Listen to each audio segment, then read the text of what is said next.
All right, Tony, all eyes on the sky this weekend because we have a lot of events going on, including Daytona International Speedway. Yeah, we got a race tonight. Yeah. We got a race tomorrow. Those two races look good. I'm just still worried about that Sunday. You know, two things going on Sunday. There's going to be a tremendous amount of wind. So the fire danger concerns already. I'll have to watch that area wide.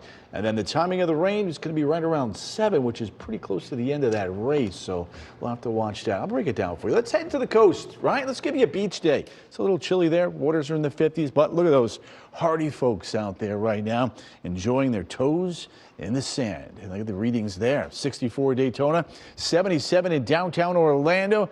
Got one disturbance down 2 hours south, but it's this feature here that is likely to create some showers and some storms Sunday evening on into very early Monday morning.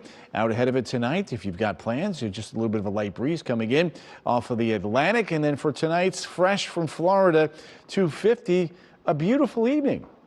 You'll need a jacket with that breeze and temperatures in the mid-50s. You're up in that stance. It's going to feel a little chilly. And then out the door tomorrow morning, 48 in the Villages in Wildwood, 53 downtown Orlando, 55 back towards the beautiful city of Melbourne. Now, here's what's going on. The models are trending a bit stronger, at least up to our north. So what's going to happen is we've got these cooler shelf waters there on the western side of the Gulf that should weaken the storms, and I'll show you that here right now. So there's Saturday. Winds are, you know, in that 10 to 20 mile an hour range. Notice how, though, they increase big time here as we get you on into Sunday. 30 to 40 miles an hour. Think about that. You've got the guys on the track doing 180, 195, and they're bumping up very close to each other, and you get a crosswind there. They're going to have to watch that carefully. And then later on in the evening, between about 6:30 and 8:30, a line of showers and storms rolls on in.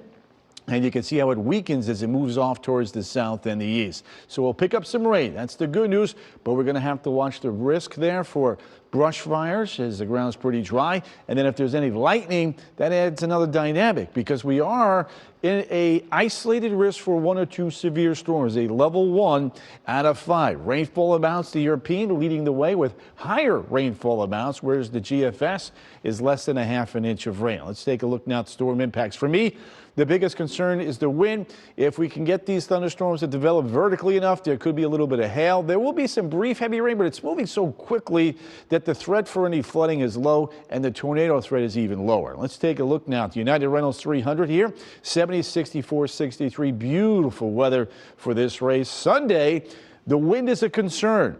All right, not only for the brush fires, but for the drivers. And then towards the end of the race, we're watching that radar. That rain is going to be approaching. Temperatures tomorrow. At the beaches, 70 to 75. Inland areas, 75 to about the 80-degree mark. Now, behind that front, as we get into Monday afternoon and Tuesday, things are beautiful. We dry out, and boy, it is going to be a warm week Wednesday, Thursday, and Friday. In fact, let me show you some of the numbers here now.